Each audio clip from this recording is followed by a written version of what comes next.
Hello wonderful people, it's Genevieve and my goal here on this channel is to teach you all about illustration and design. So if you're new, make sure to subscribe so you don't miss any of the weekly videos and so that you can join our wonderful creative community. Now today we're going to do a very fun, fairly long but quite easy isometric gingerbread house tutorial. And to be completely transparent with you, I've been getting requests to do isometric whatever for, since I started the channel, but somehow in the last few weeks they've gotten weirdly frequent. I don't know if it's because Art with Flow has been doing a whole lot of them recently and people just want more, but I finally caved in, so we're doing it today. And I'm doing the intro, so I haven't filmed it yet, but I have a feeling it's going to be a fairly long one, so go ahead and grab a cup of tea or a warm blanket to make sure you're really cozy and comfortable. I'm also not going to add any background music so that you can just play your own in the background if you want. Feel free to go ahead and start your favorite playlist now. But otherwise, grab your drawing tools and let's get started.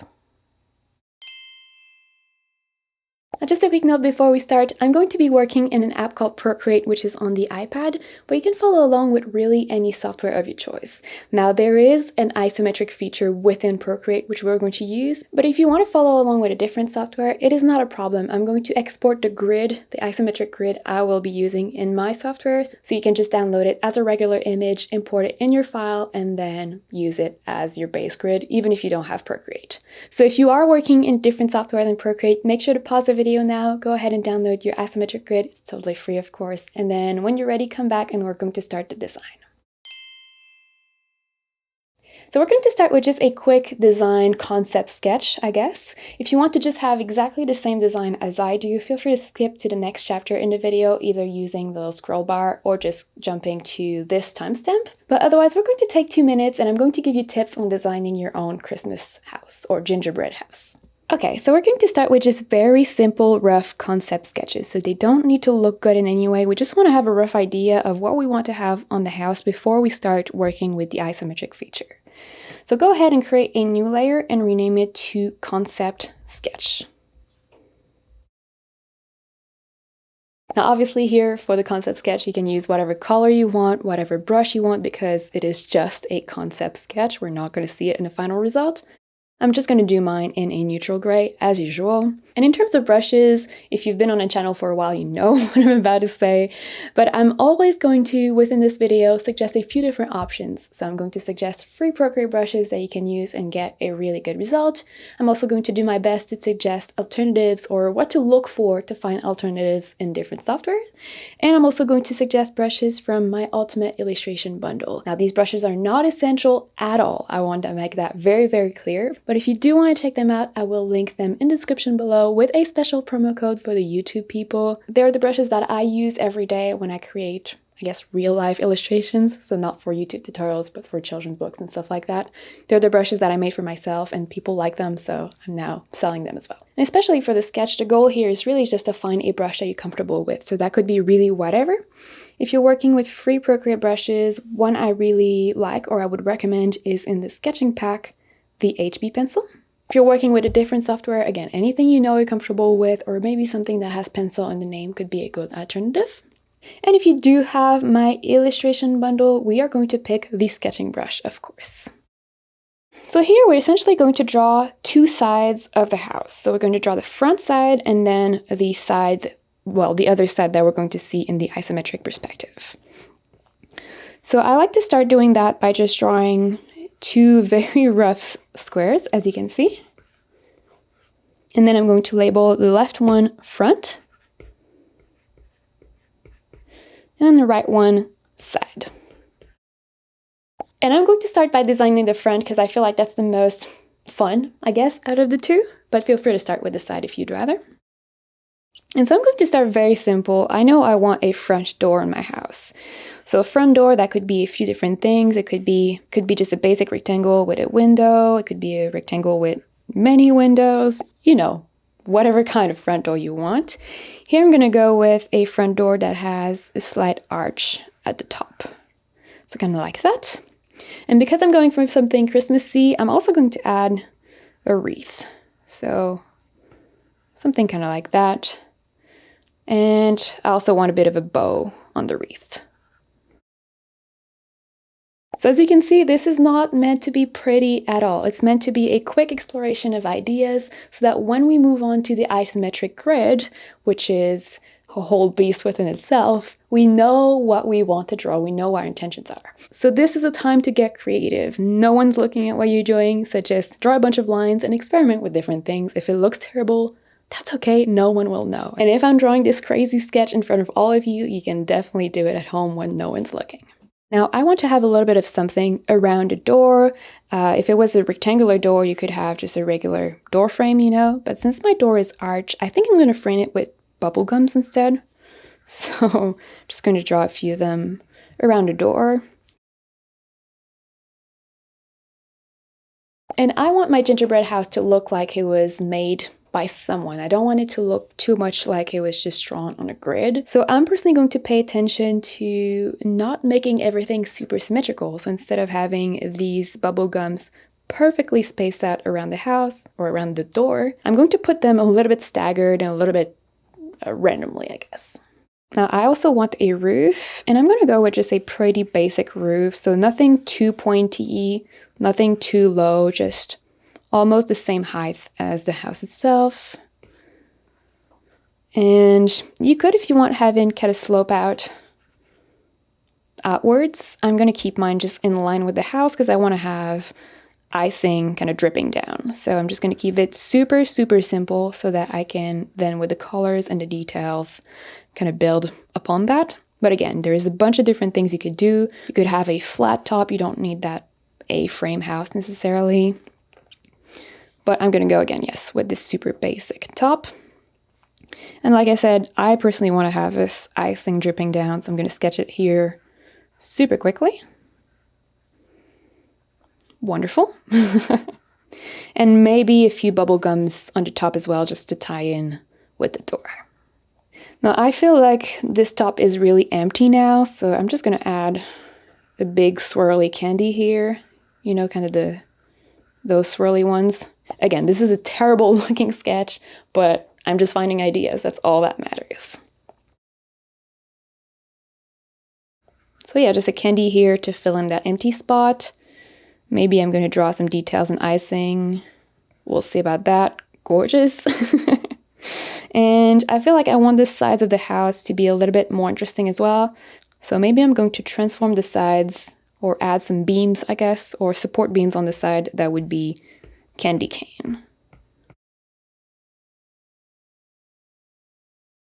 So I'm just going to sketch that real quick. Absolutely gorgeous, I know. So I think that's enough information for my own front of the house. If you feel like you need to work more on yours, feel free to pause the video here. Otherwise, we're going to move on to a quick side design as well. And the reason I like to have the side right next to the front instead of, for example, above and below, is that we can then use the front as a reference for the different heights. It is not essential because here we're just doing a very quick concept sketch, but it's going to help us place, for example, the top of the roof, because you can just draw a horizontal line and then use that as your top of the roof for the side.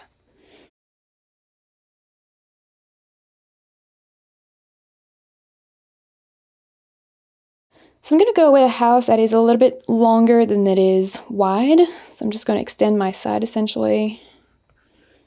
And instead of having a square like the front, having it be this kind of rectangle. Need to draw my bubble gum, so I'm probably going to have 5 on the top. That's kind of nice. I'm going to add my candy canes.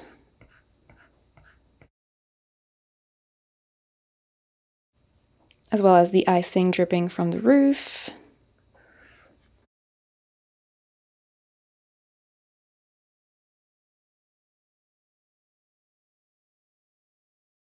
Just going to erase those lines here so it's not too confusing.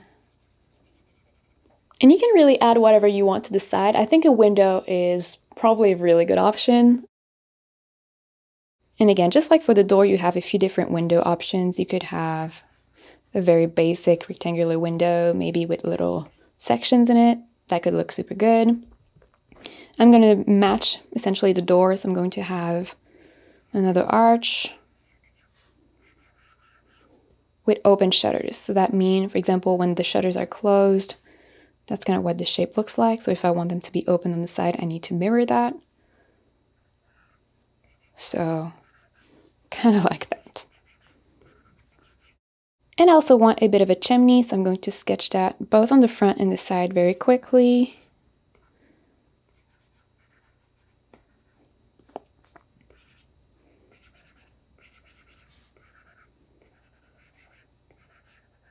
Kind of like that.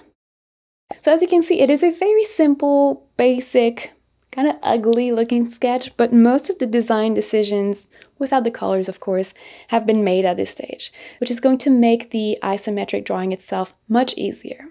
So feel free to pause the video here, take all the time you need to create your own design if you want, and then we're going to meet up in the next step, which is going to be drawing the isometric structure itself. Great. So at this point, we're just going to take our reference sketch and just make it very small at the top, and we're going to start setting up the isometric grid. Now, if you're working in different software than Procreate, this is the time where you go ahead and import my grid in your artwork. I'm personally using a fairly small canvas, which is 2048 pixels by 2048 pixels, because this is just a demo, but make sure you adjust the size as needed. I recommend going with a square though, it's probably going to be the best looking for this, but if you need something else, that's totally okay as well. So if you are working with Procreate, we're going to set up the isometric grid that comes with the software so that we can draw our lines and have them snap to the grid. And to do that, very simple, just go in the wrench icon menu here at the top, in the canvas submenu. Go ahead and activate this drawing guide toggle right here. Now it's probably just going to show up as a regular grid, so we're going to need to edit that grid by tapping on Edit Drawing Guide here and playing with a few of these options right here that appear to us. Now the main thing we need to set up is the isometric grid itself, which is switching from 2D grid here or whatever else you might have to isometric, so this second option right here. And we're also going to set the grid size. Now again, I am using a canvas that is 2048 pixel by 2048 pixels, and with those dimensions, I recommend setting your grid to 45 pixels.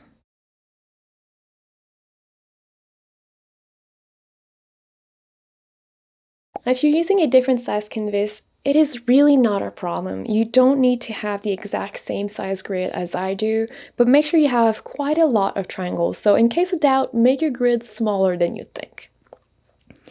Now these other settings, opacity, thickness, and this color at the top is really not going to affect the final result. It is only for the display of the grid itself. So find whatever you're comfortable with. I recommend for this going with something that you're going to see very well. So I'm going to set mine to blue. And I'm going to lift up the opacity quite a lot so you can see it well in my video. Probably going to lower the thickness a little bit though, because I want to be able to draw very well on the line, and if it's too thick, it's hard to see exactly where the line is. So I'm going to set my thickness fairly low again, but maybe bringing the opacity up even more, just again to make sure you can see my grid really well.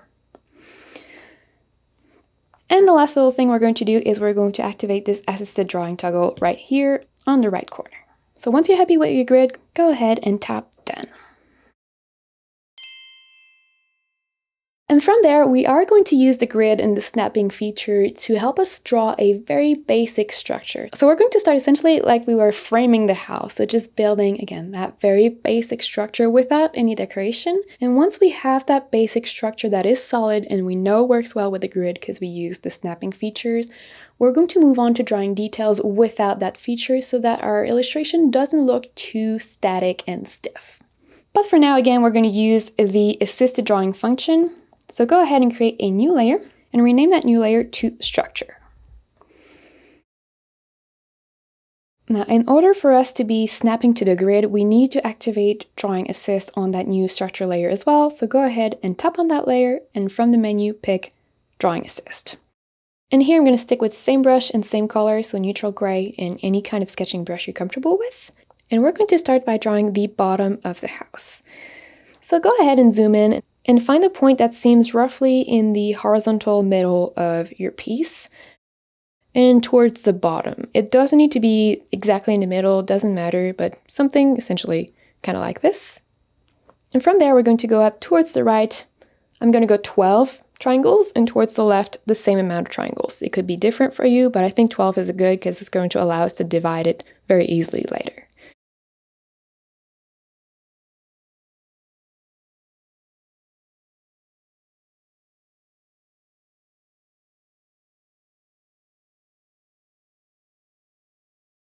And as you can see, because we have Drawing Assist activated, it's just going to snap onto the lines very easy. If you're not working in Procreate, not a problem. Again, you just have to draw your line on the grid.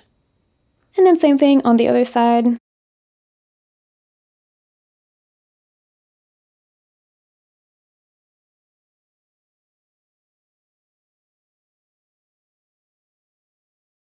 Oh, I'm realizing here, I'm missing one.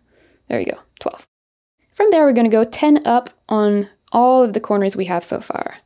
So 1, 2, 3, 4, 5, 6, 7, 8, 9, 10.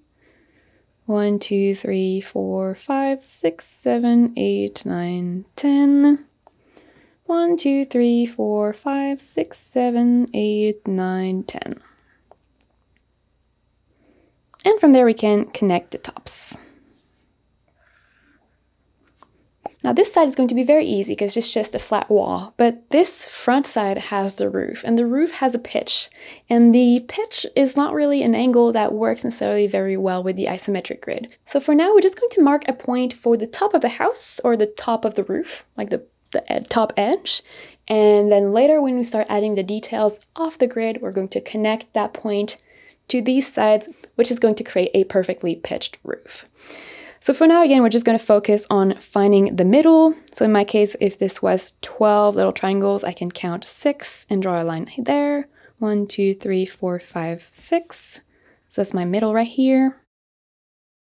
And then you can decide how tall you want the roof to be. I'm going to go with 6. So 1, 2, 3, 4, 5, 6.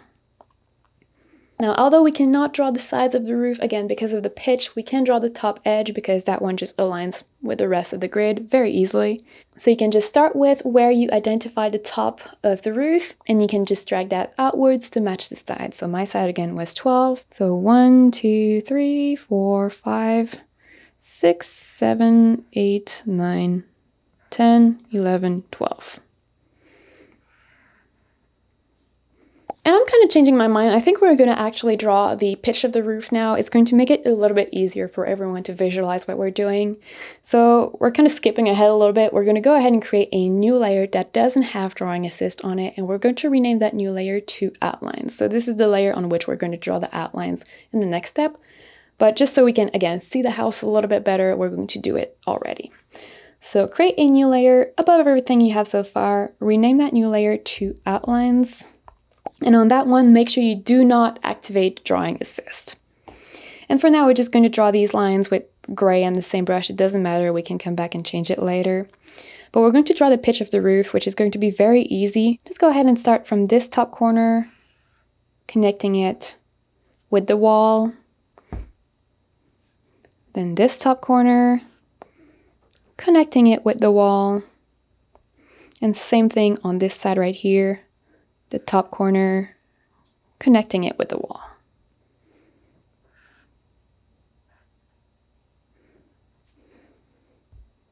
And just like that, we have the pitch of the roof. Now we're going to go back to the actual sketch of the house, or the actual structure. And if, like me, you're realizing yours is kind of in a weird position, or if it's encroaching your sketch, not a problem. Just go ahead and select both your outlines and structure layer and move them somewhere else, making sure that you align them with the grid still. So I'm just going to move mine a little bit lower and a little bit more towards the right. Then from there, we're going to keep mapping out the structure, so just making sure you are on the structure layer. And we're going to draw the basic guides for things like the doors, windows, and any other elements you have. So in my case, I have candy canes on the side. So I'm just going to go ahead and map those out real quickly because that's going to help me see the rest of the proportions. So I'm going to draw this one here on the side as being 1 triangle width. This side, because we're seeing both sides, is going to be 2 triangle width on either side of this edge. Fantastic. And then we're going to have the last one here. Now, most of my decorative elements have curves in them, which looks good, but can be a little bit tricky to draw in isometric perspective. Now, I'm getting a little bit ahead of myself by telling you that, but I did include a free isometric brush kit as well as image kits. So if you're not using Procreate, you can still use those images with isometric circles and arches that you can just import or tap and place in your file, because otherwise drawing them freehand within the isometric grid can be really quite tricky. But at this stage in the structure sketch, we're not even going to worry about drawing arches and curves. We're just going to draw basic boxes where our basic shapes are going to be, and later when we start adding the outlines and the details, we're actually going to bring in those curves. So for example, my door has an arch at the top, but for now I'm just going to draw a rectangle that would be the size of the door, and later I'm going to come in and actually draw the curves. So I'm going to just draw this down so that I can see where my middle is on that wall. And then I'm going to make sure I count the same amount of triangles on either side so that my door is in the middle. So let's say 1, 2, 1, 2. That seems like a good width. And then how high? I think this looks good, so that would be 1, 2, 3, 4, 5, 6. So a door that is 4 triangle wide and then 6 triangle high. I also want to have a round candy here at the top. So for now, I'm just going to draw a square, and I want the candy to be roughly the same width as the door. So I'm just going to lift up the door here, use that as a guide. And I'm going to align the candy with the roof because this line is already there and I think it's going to anchor everything really nicely. So if I know I have a candy that is 4 wide, I want it to be 4 high as well. 1, 2 on this side, 1, 2 on this side. That is the box I'm going to use to place my candy in later. So no matter what your design is, at this point, we're just going to draw as many boxes as we need to have the rough elements in place. I'm not necessarily going to draw boxes for things like the bubble gums because, like I said, I don't want them to look super structured. I want the gingerbread house to look like it was made by, I don't know, a kid and his mom. So nothing perfectly precise. So those I'm going to leave them boxless and I'm going to freehand them later. But all the main structural elements like doors, windows, big candies, the chimney, we're going to go ahead and draw those boxes. So the next thing I'm going to draw is the window on this side. Now I want the top of the window to be the same height as the door. So for that, you can either count the door or you can just draw a very quick guide, bring it to the side of the house, and then flip it around to create your height guide on the other side. Now I want my window to be in the middle of this wall. So again, that length was 12, so I'm going to measure 6. 1, 2, 3, 4, 5, 6. Mark that as my middle. Now I'm going to draw the window as 4 height, so 1, 2, 3, 4, and only 1.5 width for the window itself, and then 1.5 for the shutter. So 1.5, 1.5,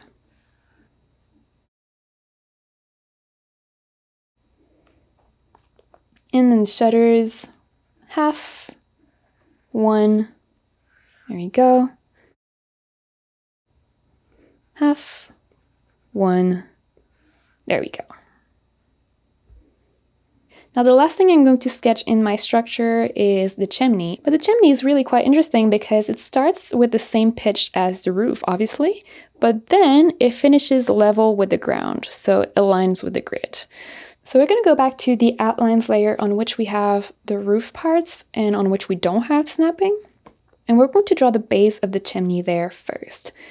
The base of the chimney is going to be, again, the same angle as the roof. It doesn't need to be perfect though, so you just kind of visually see what that angle is and then recreate it a little bit further down where you want the chimney to be. And I recommend having it start and end somewhere on the grid because for these edges of the chimney, you can actually follow the grid. So that's exactly what we're going to do. Just going to draw those lines following the grid. And then from the missing side, you're just going to, same thing, look roughly for the same kind of angle and draw it on the other side.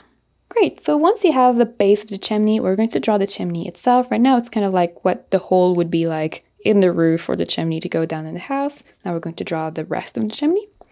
And for that, we can go back to the structural layer on which we have the snapping, because the rest of the chimney is all level with the ground, so we don't have to worry about that weird pitch. So we're going to start with the height of the chimney, which I'm going to have it be 4 high. So I'm going to start with this bottom right corner, bring it up 4. Same thing with this corner, bring it up 4. But we cannot draw 4 height for here, because otherwise the top of the chimney is going to be leveled with the roof, which is not what we want. We want the bottom to be leveled with the roof and the top to be leveled with the ground. So instead of drawing the height here, what we're going to do is we're actually going to draw the flat top and then just connect that with that backside. So to draw the flat top, very easy. We can go back to the grid. So just connecting these 2 lines we have here and then following the grid to create this top edge. And then going back to our bottom corner and bringing that upwards to create this side. And from there, the rest of the top is going to, again, align with the grid because it is level to the floor. So you can just draw your edges however they snap to the grid. Now, the last little thing we might want to do with the chimney is add a bit of a thickness to it, because right now it's just very flat and paper-like. So what we're going to do is we're going to zoom onto it, and following the grid, we're going to add another rectangle around the top. And this one you can really decide the thickness of it and how big it is. Just make sure all the sides are roughly the same.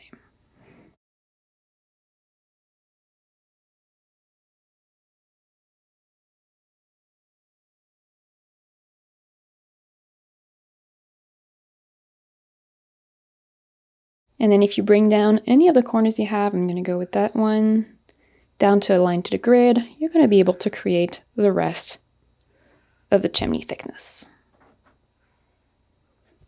And the last thing we're missing in the chimney is just the inside of the chimney itself. So starting with this top back corner right here, and you're going to bring that line down to the bottom edge to create the inside of the chimney. And if at any point you're getting a bit confused with this chimney structure, it is totally okay. You're not crazy. If you're newer to isometric drawings, it can get very confusing, especially when you're starting to add extra angles like we are here with the pitch of the roof. If you're getting a bit too confused, it's really not a problem. The chimney is not that important. You can just completely forego it and maybe add more candies on the rooftop instead, and that could look really cool.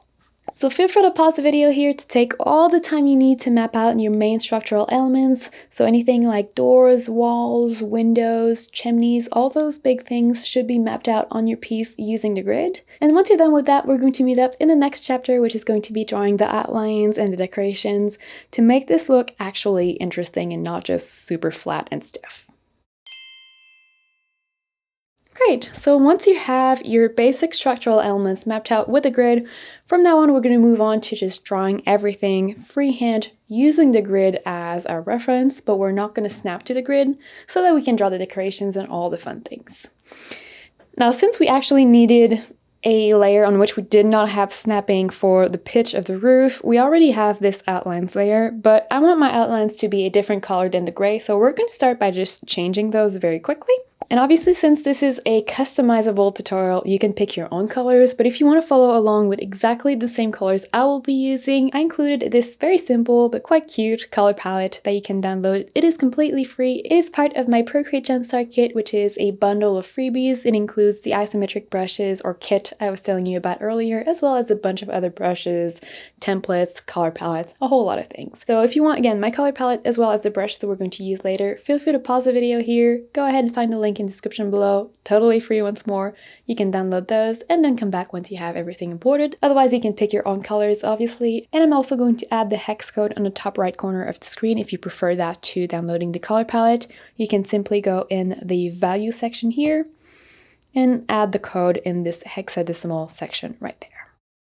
Now I'm going to have my outlines be a dark brown. You could have them be whatever you want. You could have black or another dark color, but I'm personally going to go with this dark brown right here. If you're using the color palette, each color is there twice. I just think it's a bit easier to see in the tutorial or in the video on YouTube. But yeah, I'm going to go with this dark brown right here at the bottom. So just selecting that.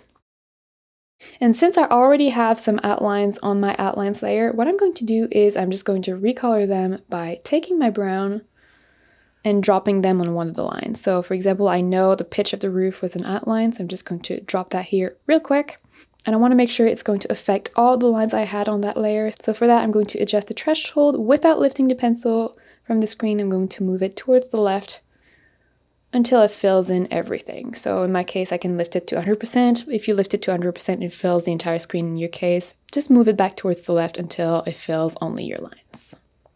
And at this stage, we're also going to lower the opacity of our sketch layer so it's a little bit less in the way. So you can just go back to your structure layer and lower the opacity until you can just barely see your structural lines. In my case, I'm going to keep mine a little bit more opaque so you can see it in the video, but in your case, really as low as you can go before everything disappears. So I'm going to keep mine around 50%, but then making sure my outlines layer is still the one selected because that's where I want to draw. Now for your outlines, you have a few different options in terms of brushes depending on the style you want. If you want very clean, crisp outlines, you would try to find some brush that has ink in the name or inking or pen. Something like that. I like my outlines to have a little bit of texture. I just think it helps the piece come together very quickly. So for that, you have a few different options. If you're working with free Procreate brushes, you could honestly stick to the HB pencil from the sketching pack. That could work really well.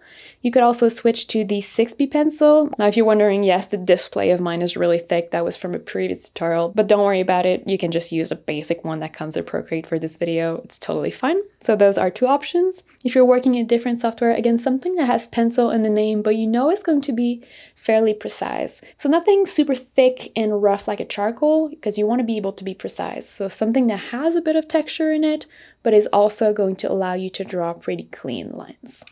If you do have my illustration bundle, it's very simple. We're just going to use the outlines brush.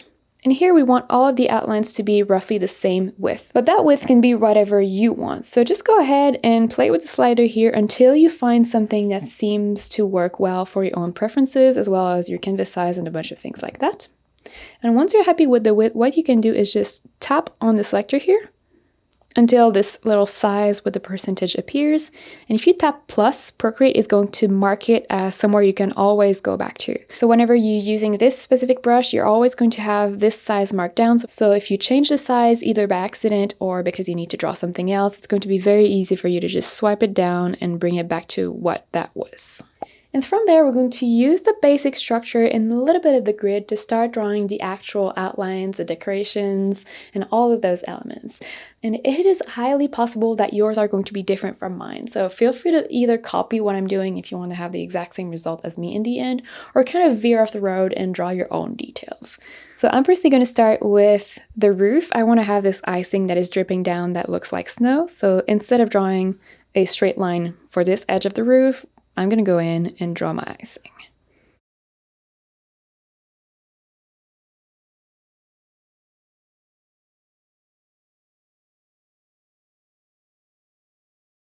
Same thing on the front. Right now I have essentially the top of the roof, but I want some of that icing to be dripping down, so I'm just going to add it on the front as well.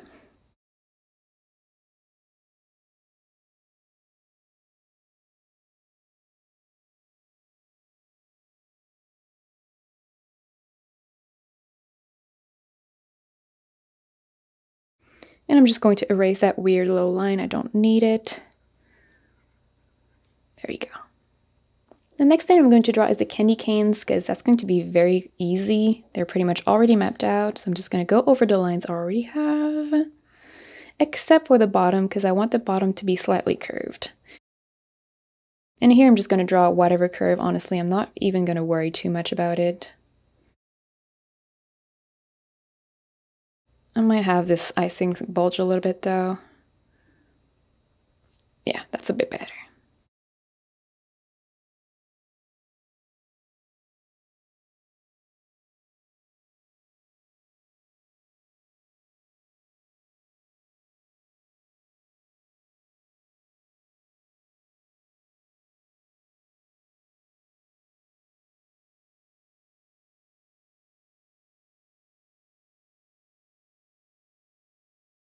Now I'm going to stop talking in a minute here because your details might be completely different in mine, so I don't want to necessarily just talk about exactly what I'm personally doing, although I'm going to keep my video going in the background if you want to use it as a reference.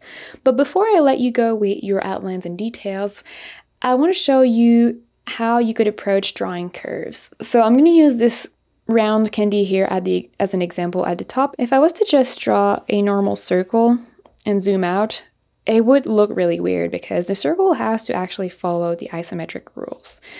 So if you want to freehand circles, curves, arches, and stuff like that, what I recommend doing is drawing your basic outline box. For example, here I have this square, and I know my circle is going to touch the sides of the square. And I know each of these quadrants is essentially, if I was to just draw a normal circle on the side, a quadrant of the square is equivalent to a quadrant of my circle. But as opposed to what it would be in a regular circle, not that that is a really beautiful circle, but in something flat as opposed to isometric, the quadrants are not all going to be the same because they're going to be distorted with the isometric grid, as you can see here. So it'd be a case of having to visualize roughly how those quadrants align with the grid and freehand the circle accordingly. So it would look something a little bit more like this. Now that is not too bad, and that can definitely work, especially because we're drawing something that we want to look a little bit more organic and less strictly grid-like. But if you want to have perfect circle and arches, go ahead and get my Procreate isometric kit. Don't have a very specific name for it. In the description below. It is totally free, and like I mentioned, it includes brushes as well as just regular PNG images that you can import if you're working in different software. And with those, you can just stamp perfect circles and arches. So I'm just trying to show you an example here. If I go ahead and open the isometric pack, you're going to see you have a bunch of different circles, arches, both just lines as well as full shapes. And you just need to find the right brush or image for the side you're drawing on. Now, when I actually upload that and when you download it, I'm going to add little dividers that are going to help you maybe visualize everything better. I'm realizing that list might not be the clearest. So if you're downloading something that is slightly different, that's why I tried to improve it. But for example, I know side 1 is this side here of the house. So I'm going to pick the isometric circle side 1. I'm just going to make it a little bit smaller for now. And then you can just place it. It is a stamp brush, so you can just place a bunch of circles and you know they're going to be the proper isometric circles. So if you have any circle or arches in your piece, I highly recommend you go ahead and work with that. It's going to make your life a whole lot easier. Now, once you have it stamped though, I recommend you go back to whatever brush you've been using for your outlines and just go over that line really quickly, just so that the thickness and the line matches. One thing to note with the isometric brushes is that I made them so they would orient with the screen. So make sure you're not in a rotated view, because then the isometric element is not going to be well aligned with the isometric grid. Make sure your canvas is really straight, and then you can place your piece, and then it's going to be aligned perfectly. So as I mentioned, I'm going to stop talking here to let you focus on drawing your own outlines based on your own creation, but I'm going to keep my video going in the background so you can use it as a reference if you're drawing exactly what I'm drawing. But at this stage, honestly, we have the design, we have the basic structure, so we're not really creating anything new, we're just drawing the outlines so that in the next chapter we can start adding the colors and really bringing this piece to life.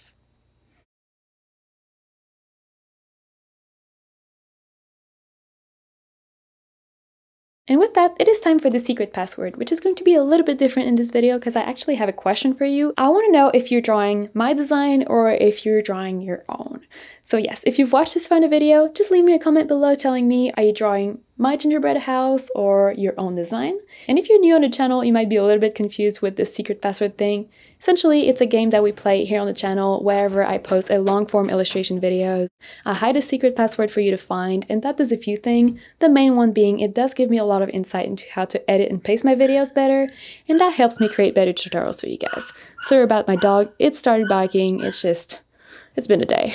But yes, if you've watched this final video, leave me a comment below telling me if you are drawing my gingerbread house or your own. I'm gonna go bring my dog outside and I'll be right back.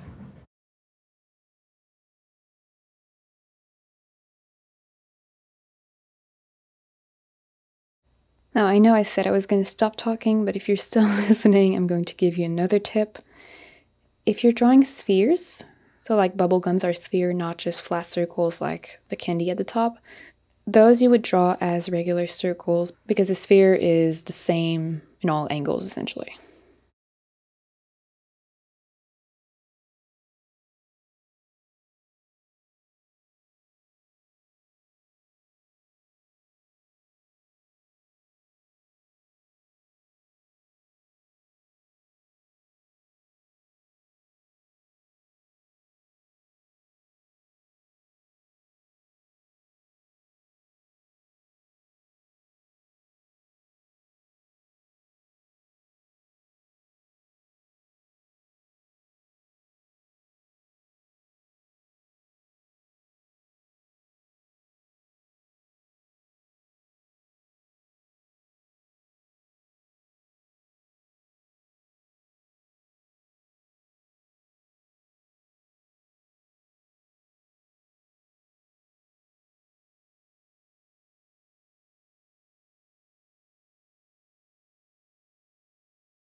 Awesome! So at this stage, once you're done mapping out the main decorative elements on the house itself, you should be able to go ahead and hide the structure layer. We shouldn't need it anymore.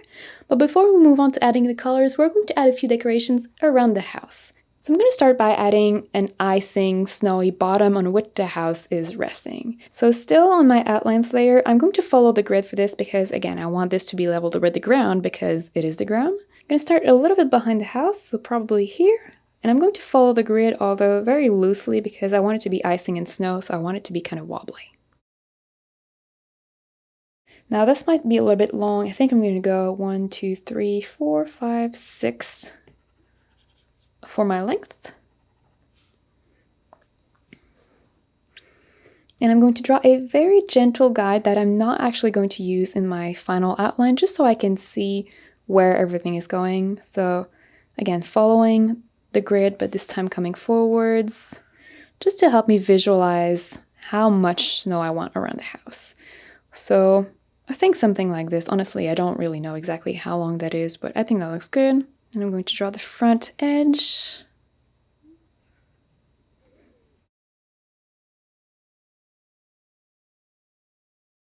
Now I'm going to need to move my house again because I totally forgot when I was sketching that I wanted to add snow in the front.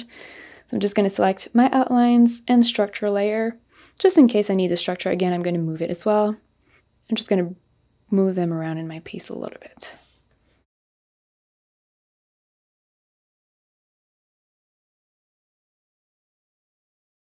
Great, then going back on the outlines layer, I'm actually going to draw the outline of that snowy icing that is melting.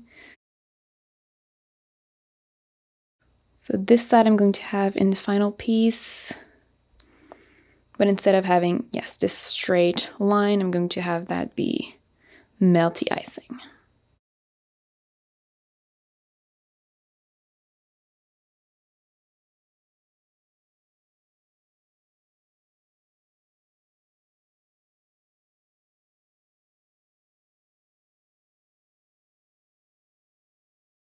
Fix that corner a little bit, and then go back in and erase the front guidelines that I had. Those, because that just doesn't look right. It looks way too straight. I just want to have the melting icing itself. Great, now I also want to have some jelly beans around the house as well as an actual gingerbread man, but those I'm going to draw them on separate layers because I want to have some transparency in the jelly bean and I want to be able to move the gingerbread man to make sure it's positioned exactly well. So I'm going to start with the jelly beans because that's going to be very fun. So I'm just going to create a new layer above the outlines I have and I'm going to rename that one to jelly beans outlines instead. And here you could use an arch brush or image to help you draw the jelly beans, but I want them to be kind of wonky, but I want them to be a little bit more wonky, so I'm going to freehand them. And same thing, I want them to be not perfectly aligned, so I'm not even going to count on the grid. I'm really just going to freehand all of those cute jelly beans. So starting with this kind of very simple curve for the bottom, then lifting both sides up vertically, and creating another curve at the top, although much more pronounced than the bottom. So the bottom is almost flat, but then the top is this really nice little hill shape. Can you tell I don't eat candies very often because I'm just realizing these are not jelly beans at all. These would be more like gumdrops or something like that because jelly beans have a bean shape and that's not a bean shape. So I'm going to rename this layer to gumdrop outlines. Sorry about that. Sorry about that.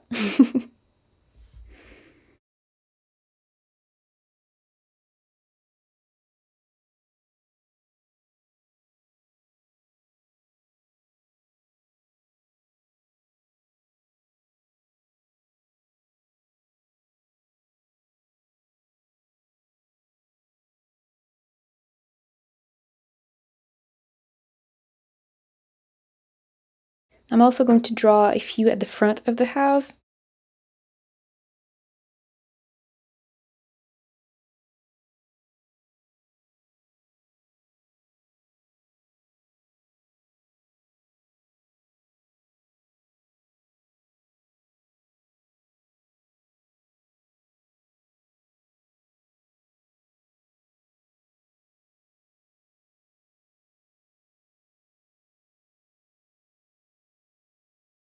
And I'm going to add one on the side here. We're barely going to see it, but still just going to sketch it real quick.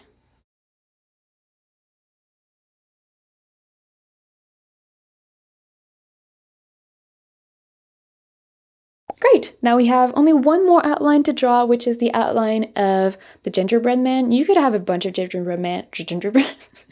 could have a bunch of gingerbread characters. If you wanted, you could have gingerbread trees. You can really add a bunch of things around the house if you want. I'm going to keep mine as just one gingerbread man because I've been filming for an hour and 39 minutes already, and I have a feeling this tutorial is going to be really long, and I already feel bad about it, so I'm going to keep mine very simple, but feel free to add a bunch, like a bunch of things, a gingerbread family, a gingerbread dog, a gingerbread tree, whatever you want. So just like for the gumdrop outlines, we're going to create a new layer here. This one is going to be gingerbread man outlines, and I want my gingerbread man to be looking at us, so I don't want it to be, you know, angled like the front of the house. I want it to be 45 degrees from the house essentially, which is really wonderful because that means then you don't have to draw it on the grid. You can just draw it like you would a regular flat drawing. So honestly, at this stage, you might go ahead and deactivate your grid, which for me is a big relief because I don't like drawing on grids. So just going in your wrench icon menu here, deactivating the drawing guide. It is still going to be saved. If you need to reactivate it, you can reactivate it and it's going to be the same grid as before, so don't worry. It's just not going to show up on your piece anymore, and that should feel really quite nice and very helpful, especially for drawing stuff off the grid. And this gingerbread man here, you can really draw it however you want. I'm going to start by drawing it just here above so it's not encroaching in anything, and then I'm going to move it downwards. And I'm going to have it be proportion 1:1, so the head is going to be the same height as the body. I'm just going to start with the head real quick here.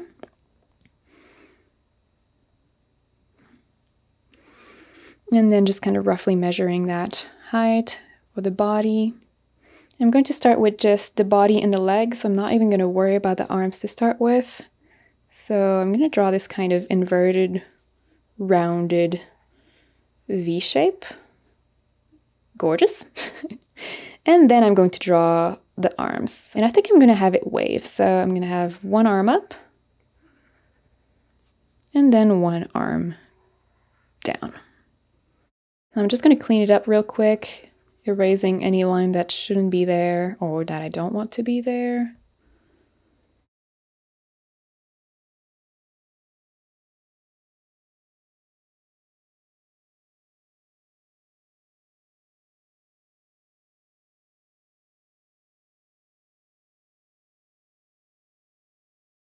And then I'm going to place it down in front of the house where I want it to be. So feel free to pause the video here, take all the time you need to add any extra elements that is missing, and then we're going to meet up in the next chapter, which is going to be adding the colors, and that's going to be very, very easy. So the hard work is done by now. If you made it this far, you can make it to the end, no doubt. Awesome! So once you have everything mapped out in terms of your outlines, your details, it's pretty much just like working with a coloring book. So it's going to be very straightforward from now on. Essentially, we're just going to color block all the different elements on a separate layer, and then in the next chapter, we're going to add shadows and icing details just to bring the piece to the next level. But for now, we're going to bring it to life with just basic flat colors. So we're going to start with the background just because it's going to help us see the icing and any white detail way better than just white background. So if you're working with Procreate, just go ahead and select this background color right here at the bottom that comes with any canvas. If you're working in different software, just create a new layer and put it below everything you have so far. And you can really set your background to absolutely whatever you want. I'm going to set mine to, for now, this teal, but later when we start adding the shadows and the light effects, I'm going to come back and create a gradient. For now, I just want to be able to see my white details, so this teal right here is going to work just fine for that. And then I'm going to move on to drawing the snow base, so I'm just going to create a new layer. And all of those color blockings layer, we're going to put them below any outlines layer we have. So in my case, below gingerbread, gumdrop, and just regular outlines layer. And I'm going to rename the layer to snow base, but in your case, it might be different. So just rename it accordingly to whatever your base is.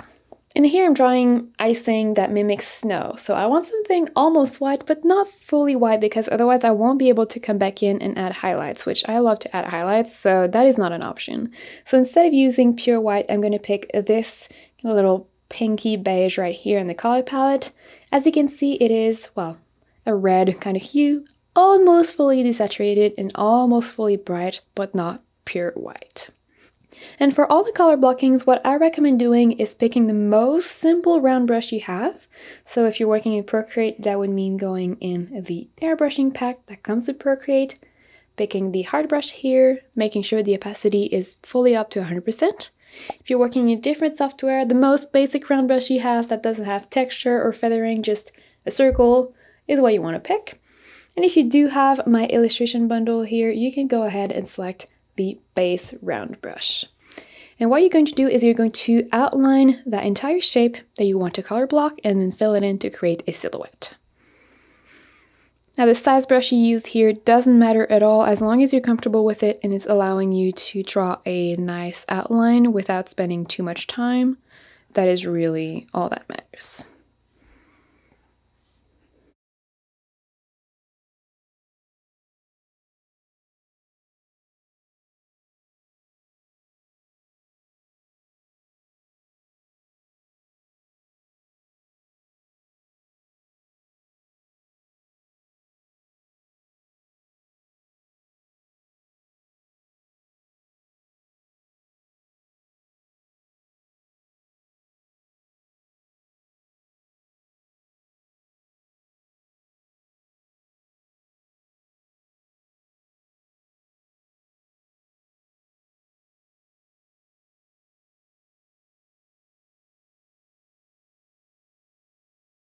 And because that layer is going to be at the bottom of the pile, I'm not even going to worry about trying to follow the outline of the house. I'm just going to connect it right here in the back and then fill it in and then stack my other colors on top.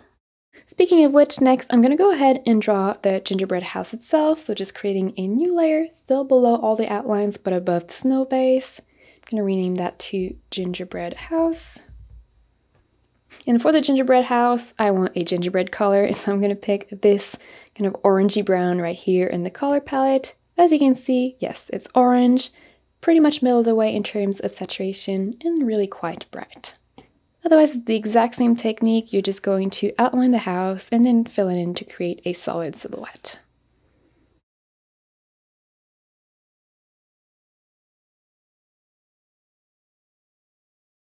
And make sure you don't forget to include the chimney here, so kind of like that. Now speaking of the chimney, I do want the top to be a darker version of the gingerbread, like it's a slightly more cooked cookie, I guess. So I'm just going to create a new layer above the gingerbread house, still below the outlines. I'm going to stop mentioning it for now. All those layers, again, are going to be below the outlines. And I'm going to rename that layer to gingerbread details. And I'm going to pick a slightly darker version of my gingerbread color. So in the color palette, right underneath this brown right here, you can see it is a little bit more towards red than it was towards yellow before, but it's still pretty much middle of the way in terms of saturation, although this time the brightness is quite a bit lower as well. And with that darker brown, I'm going to accentuate a few different elements. So the door, the inside of the window, and then the top of the chimney.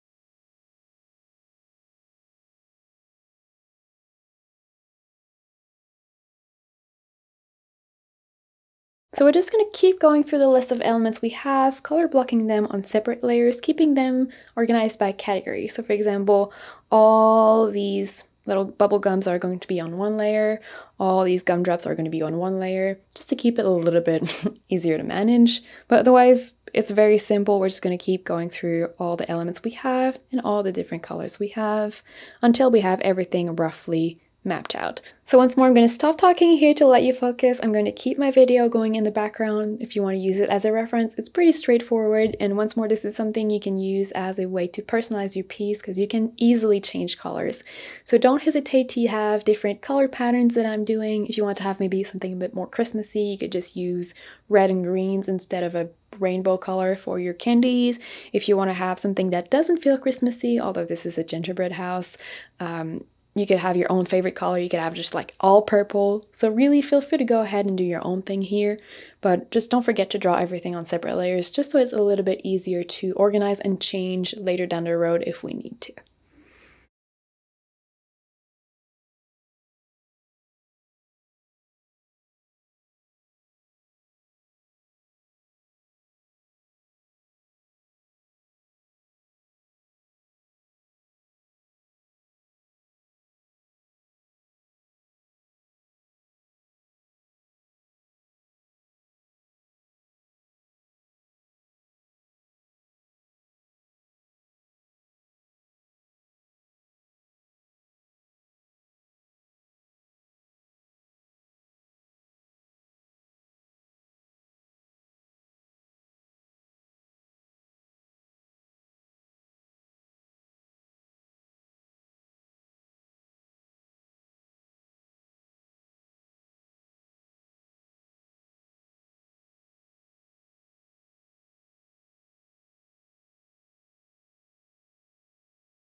Now the gumdrops, I actually want them to be in front of the house and have transparency, so I'm going to color block them in front of the house and in front of the outlines that I used for the house as well, so that the outlines can be seen through the gumdrops.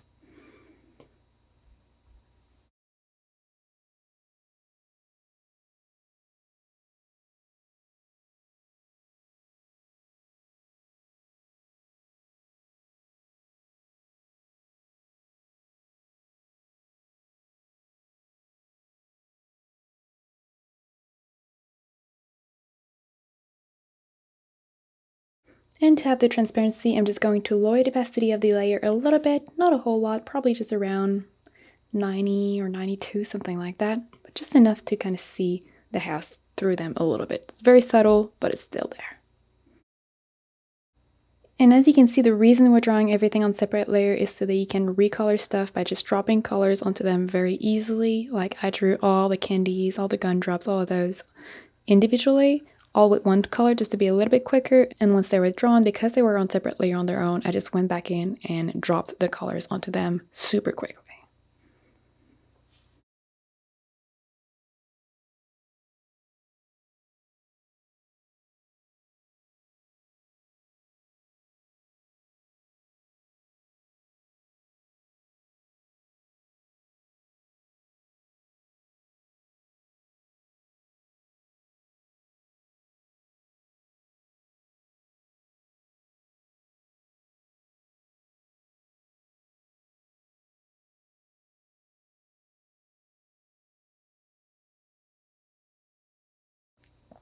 Now just to make sure our gingerbread man is actually in front of the outlines of the house, we're also going to create that gingerbread man layer in front of the outlines of the house, kind of like we did for the gumdrops and above the gumdrops as well. So it's going to be the second layer in your entire list, with the only layer being above that, with the only layer above it being the gingerbread man outlines themselves.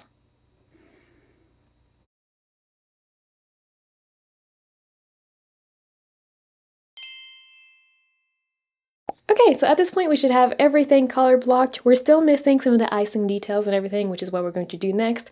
I do want to apologize if anything cut off at all in the coloring phase, because my camera actually overheated because I've been filming for too long. So sorry, I took a break. Hopefully it's going to be fine to finish the video.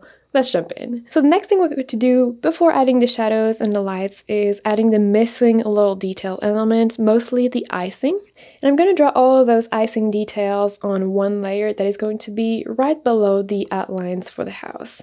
So just creating a new layer, renaming that new layer to icing details. And here you can really use any kind of brush you want that you know you're able to draw details with. I'm going to stick with actually the same brush I use for my outlines.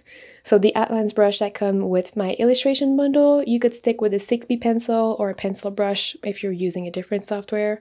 But you're going to make it bigger than the outlines because we want these icing details to be, well, a little bit thicker. Same thing though in terms of the size. This is something you need to experiment with for your own preferences as well as, well, the kind of icing details you want to draw.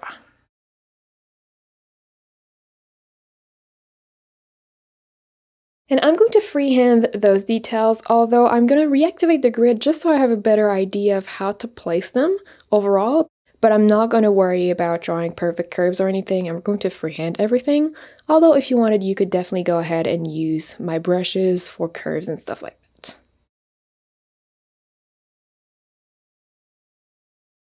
So the first details I'm going to add is just these squiggles at the bottom of the house.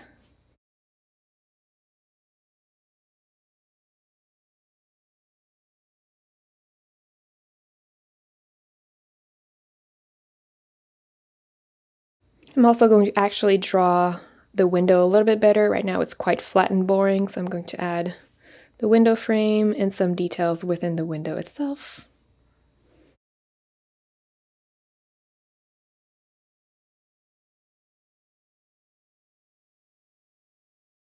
And I'm going pretty quickly over these details because this is something, again, you can easily customize for your own piece. So I don't want to say like, okay, go ahead and draw this exactly like that. Because I do encourage you to go ahead and experiment here with slightly different patterns, slightly different curves, really whatever you feel like drawing here, go ahead and draw it.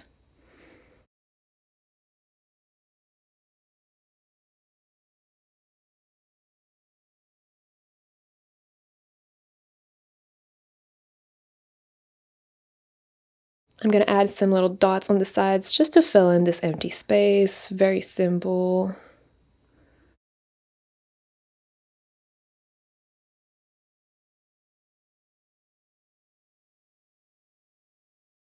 Same thing with the front, just adding a few details to fill in empty spaces.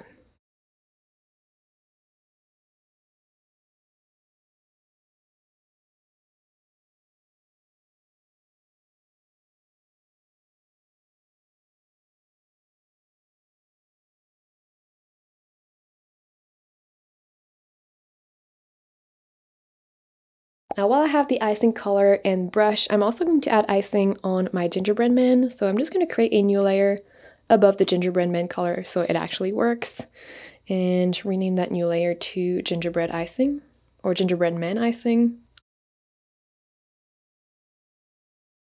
And we might actually go ahead and group everything gingerbread man in one group just so everything is a bit more organized. So to group layers in Procreate, you can just swipe them towards the right with one finger. So I'm going to group my gingerbread outlines, icing, and gingerbread man itself into one neat gingerbread group. Or gingerbread man group. Then going back on the icing layer, I'm going to add some squiggles on the hands.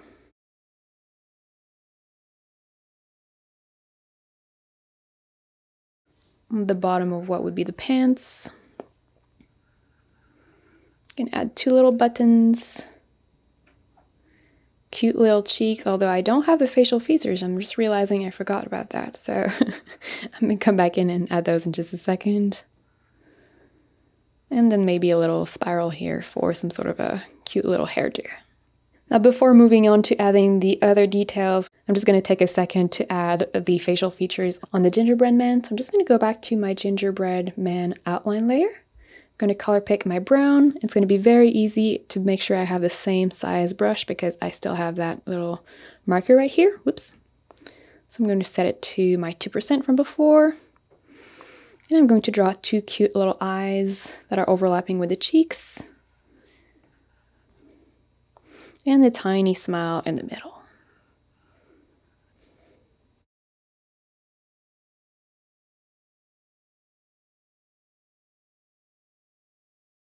I'm also going to outline the buttons while I'm here. There we go. So the next thing I'm going to do is actually deactivate my grid because I have all my icing details mapped out.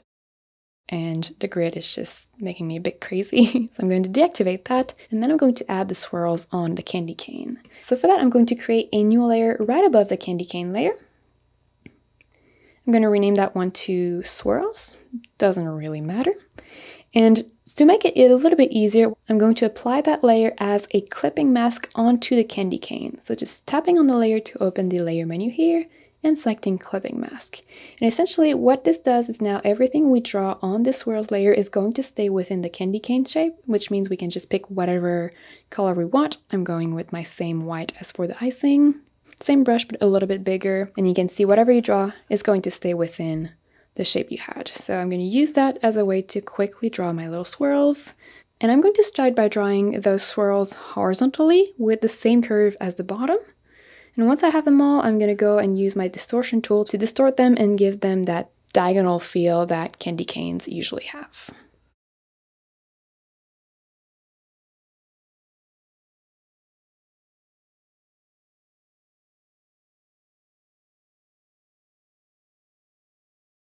So once I have my basic lines, I'm just going to use my selection tool, setting it to freehand so I can quickly draw a selection.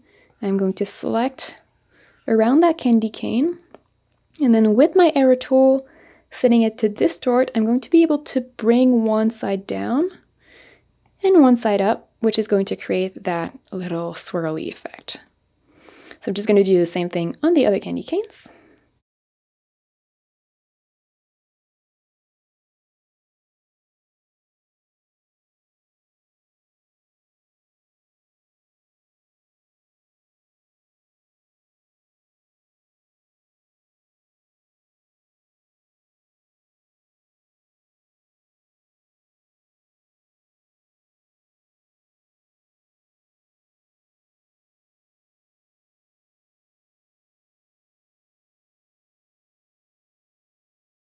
And I'm going to use the same clipping mask technique to add the little swirls onto the candy here at the top. So just a new layer, renaming that new layer to swirls as well. Applying it as a clipping mask onto that candy layer. And then with the same white, I'm just going to draw a few S's to create the swirly pattern.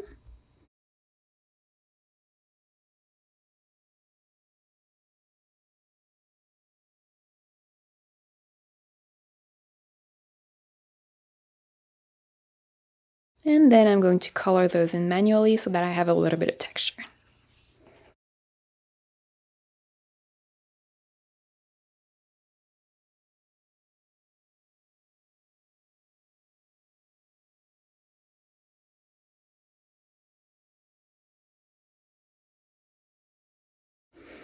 Now feel free to go back in with your eraser to just clean these shapes a little bit. It's not the easiest one to draw, but as long as you have something that looks a little bit swirly, honestly, it doesn't need to be perfectly clean and crisp, I think.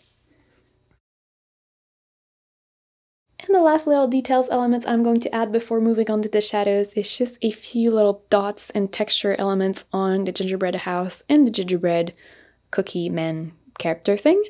So very easy. I'm just going to go back on the gingerbread house layer, and here I'm going to color pick the color I use for the house, or pick it from the color palette, honestly, and make it just a tiny little bit darker.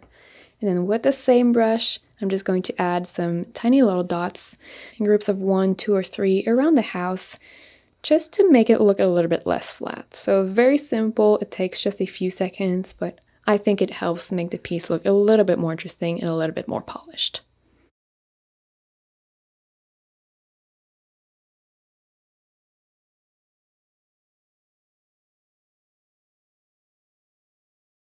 And same thing on the gingerbread man, although I'm going to draw those a little bit smaller, so it's kind of like crumbs, honestly.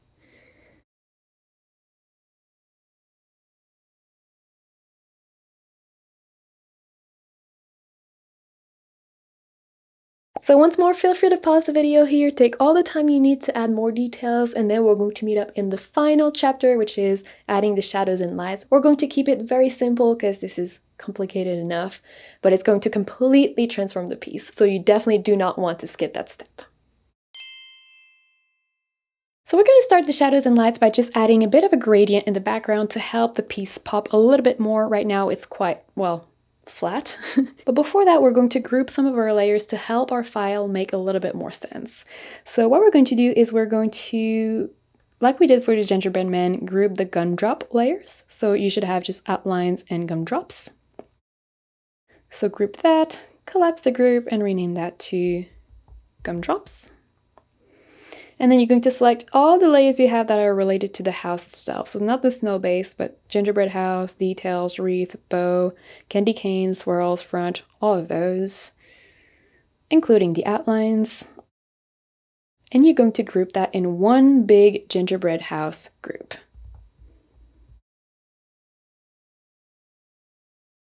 Then go ahead and create a new layer below everything you have, but above your background color. And here we're just going to color pick the color we used for the background. Although in my case, I might change it a little bit because it's the exact same as the blue for the gumdrop, and that's not what I want. It looks like these are just whole. So I'm going to go back to my background layer first. Sorry, I lied to you. I'm going to change that tail a little bit more towards blue as opposed to turquoise. It's kind of like this, and I might make it a little bit brighter as well. So I'm going to go with that. I'll add the X code here if you want the exact same color, but as you can see, I'm being very intuitive here, so it's not like I'm using one specific color at all. Now, that being said, I'm going to go back to the layer we just created, which should be below all the groups you have, but above your background color. And I'm going to rename that one to background gradient. And on this background layer, you are going to color pick the color you used for your background, the latest one that is, and you're going to make it quite a bit darker and more saturated. And if you want to have a slightly more interesting gradient, you could play with the hue a little bit as well. So I'm going to not only make my color darker, I'm also going to switch it towards blue, purple even more. So I'm going to go with something like this. And here, honestly, the brush doesn't matter. As long as it's big enough for you to draw the line, it's totally okay. You're just going to draw this U shape on the bottom of the piece and then quickly fill it in. It doesn't need to be perfect at all. And then to create the nice gradient effect, we're going to use the smudge tool right here at the top. Smudge tools are available in most software. It's usually just a little finger icon, so it should be pretty easy to find. And you're going to set it to any brush that has a bit of texture to it. The exact brush doesn't matter. A charcoal brush could be a good option. I like to use from the painting pack that comes with Procreate, so free brushes, the stucco brush right here. Stucco. I never know how to say it, but that one. And then setting it to a fairly small to medium size. Again, the exact size doesn't matter at all. You're just going to use that brush, well, maybe a little bit more medium than small medium, but you're going to use that brush to create a gradient or a textured gradient in the background. So you're just moving your color around. There's no right or wrong way to do this at all. You just want to soften your line and create this nice gradient in the background.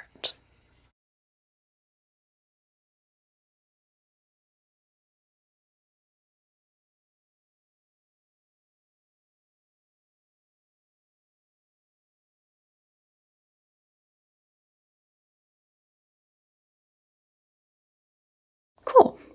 Now from there, we're actually going to draw the shadows on the house itself. And if you wanted, you could go ahead and draw shadows on separate layers, like shadows for the gumdrops or gingerbread man, all of that. But from now on, I feel like nothing should move anymore. I think we have all the main elements in places. So I'm personally going to switch with more of a painterly style for what's next, meaning I'm going to draw all the shadows on one layer for all the different elements, much more loosely and intuitively. So I'm going to create that new layer above everything so that I can add shadows onto everything. I'm going to rename that new layer to shadows.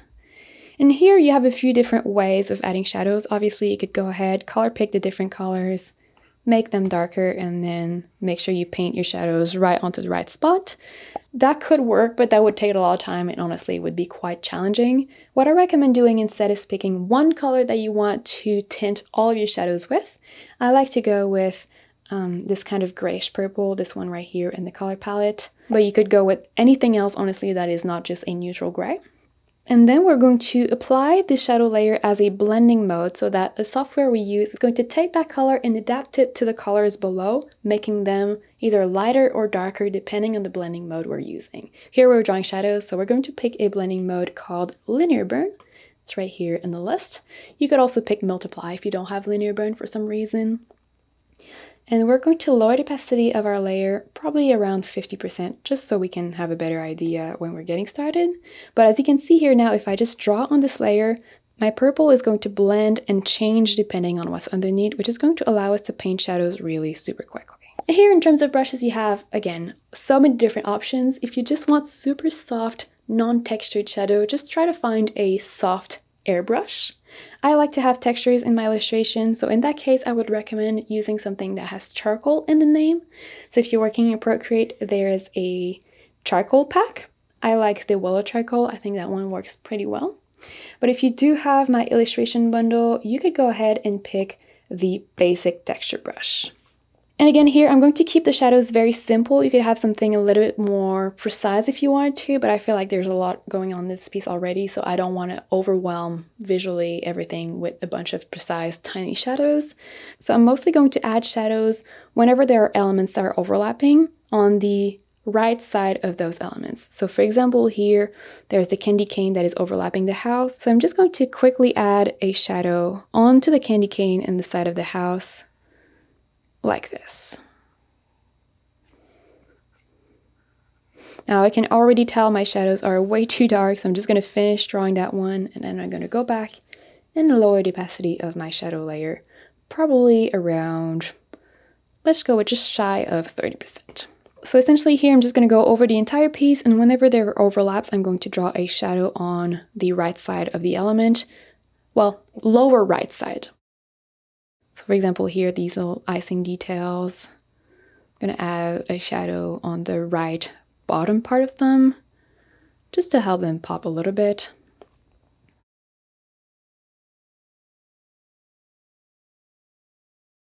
Same thing with this candy here on the front, just a big shadow on the right bottom section of it.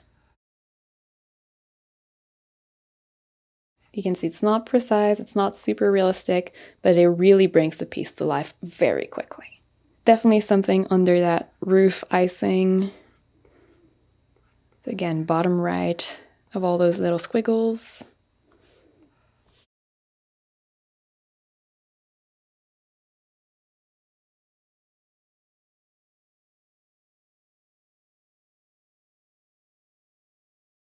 All the little icing decorations.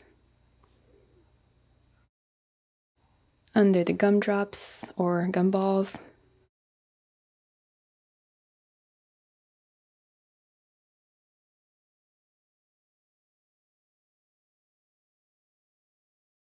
Under the wreath and the bow. Now the gumdrops though, they would feel quite flat if we left them like that, and I want them to look like spheres, so I'm also going to add this little C shadow onto the gumdrop itself. Not quite at the bottom, really leaving a tiny little sliver of gap.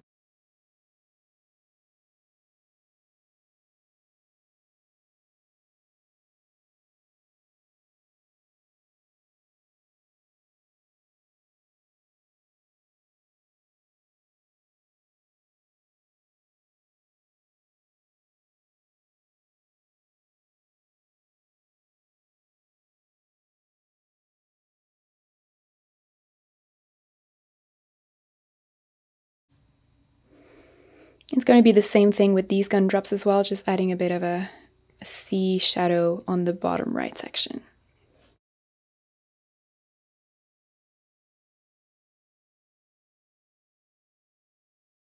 But then a regular shadow on the bottom right, casting on the ground.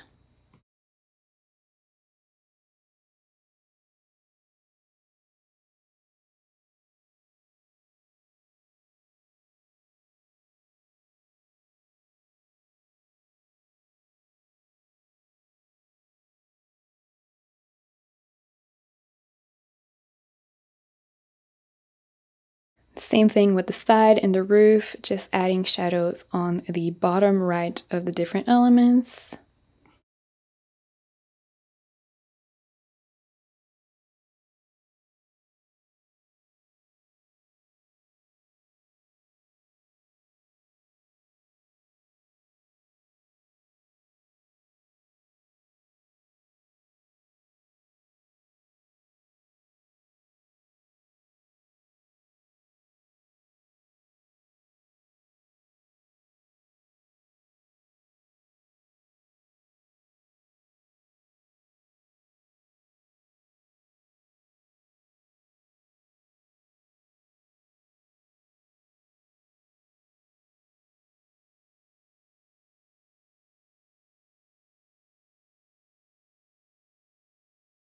And if you have a chimney, you're going to shade all of the inside as well as one of the sides.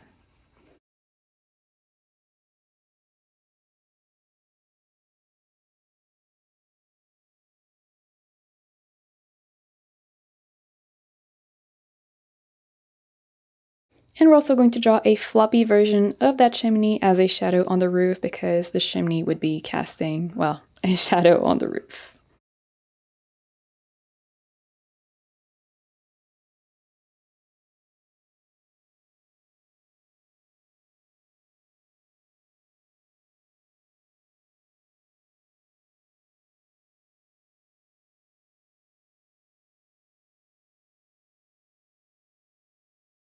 And just like we did for the chimney, we're also going to add a shadow that the house would be casting on the base here. So just starting from the side of the house, kind of bringing it right up to where your icing is folding if you have the same situation as me, and kind of creating that little curve just to show that this part is flat and then this part is going down. So you're going to have this little hook, but otherwise the entire back you can shade.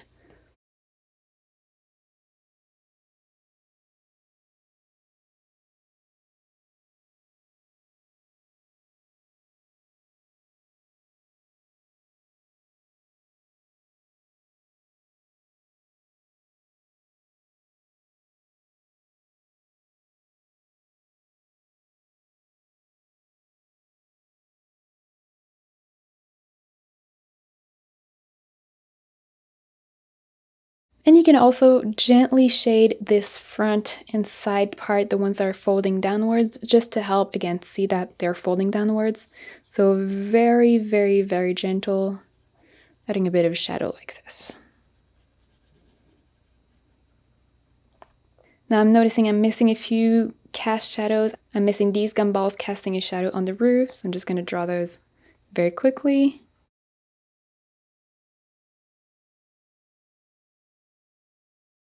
And I'm also missing a shadow casted by my little gingerbread man here, so I'm going to very gently paint one on the ground as well.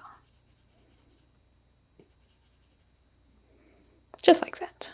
And the very last thing we have to do is add some highlights, which are really, really going to make everything pop a whole lot more. The shadows are already helping quite a lot, but the highlights are going to be what completely transform the piece. But before we draw the highlights, we're going to, similarly to what we did in the background gradient, add a whole light gradient above everything, which is just going to help elevate the piece and add a little oomph of color. So go ahead and create a new layer above everything you have so far and rename that to Light Effect. Now for this light effect, we're going to use a bright banana kind of color here. So you can see it's an orange that is fully bright, pretty much middle of the way in terms of saturation. And then with the same brush, nothing fancy here, we're just going to draw a big circle at the top. And just like for the background shadow, we're going to loosely pen it in and use the smudge tool to blend it in. And it looks absolutely crazy as it is right now, but once we're done blending it in, we're going to apply a blending mode and it's just going to really look super cool. But so that we can see what we're blending, for now we're just keeping it as a normal layer.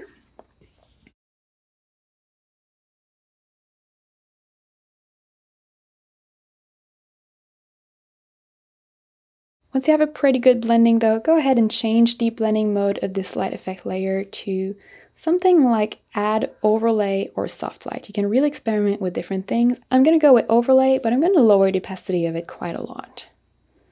Probably something kind of like this. Now you can't really tell it's there when you don't know it's there, but if you hide it, you can see how flat the piece looks. So it's really a tiny little thing to do, but it does help the piece feel a little bit more warm and inviting. That being said though, the final missing element is adding actual highlights. So go ahead and create a new layer above the shadows but below those light effects and rename that new layer to Lights. We're also going to use a blending mode for the same reason we did for the shadows. And here I'm going to use the blending mode Add, which is right here, but Add is very, very strong. So I'm already going to set it to probably 30% to start with. And I'm going to stick with my same banana yellow color. Same brush, but quite a bit smaller so that we can go back in and add details. And here we're going to add pops of lights on the opposite side of where we added the shadows. So in my case, I added shadows on the bottom right. So I'm going to add pops of highlights on the top left of my various elements. So for example, here the candy, I would just come in and on the top left, add a highlight.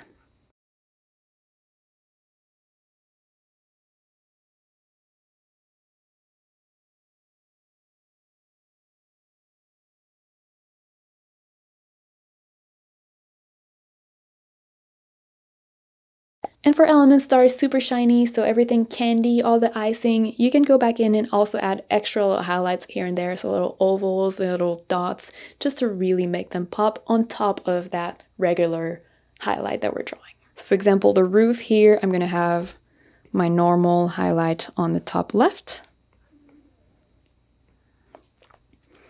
And I'm also going to, here we don't see that line because I didn't outline it, but that fold line is going to come out as light. But then on top of that, I'm going to add some random little squiggles, like the icing is melting or something, as highlights. It would have looked way too much, I think, if they had been regular brown outlines, but as lights, it just looks really cute. And it does add to this otherwise super flat area.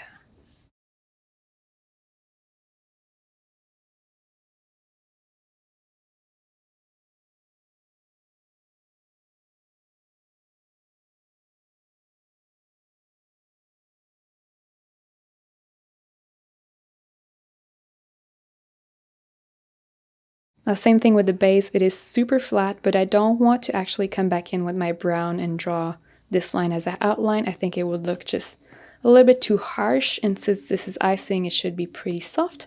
So I'm going to use my lights to do that. And I'm also going to add more details to the icing by just drawing little ovals like this, similarly to the little crumbs we did on the house, but on the icing this time. And I know in theory we would not have lights in this shadow area, but I'm still going to draw them because, I don't know, it's not about realism. This is not realistic at all. It's just cute and fun. So I'm just going to not follow the rules, make my own rules, and add highlights, even in the shadows.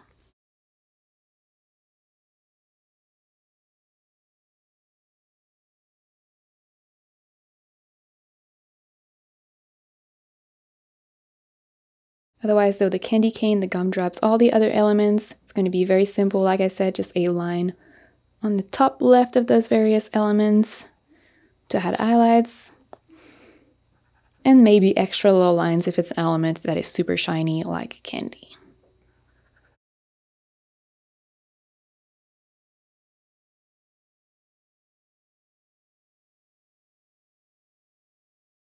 Oh, and the gumdrops, to make them look even more see-through, if you want, what you can do is actually draw the base with the light, so just a little oval, kind of like this. Again, not super realistic, but you can see already it looks a little bit more 3D as well as more transparent.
And there you go. Now, if you want to turn this illustration as a Christmas cards or greeting cards, I have a free template that you can download as well as an instruction video, so I will link those in the description below. Otherwise, if you want more holiday themed tutorial, I highly recommend you check out this playlist because I have a bunch more for you. But before you leave, make sure you give this video a like and subscribe to the channel so you don't miss any of the weekly tutorials I post every Tuesday and Saturday.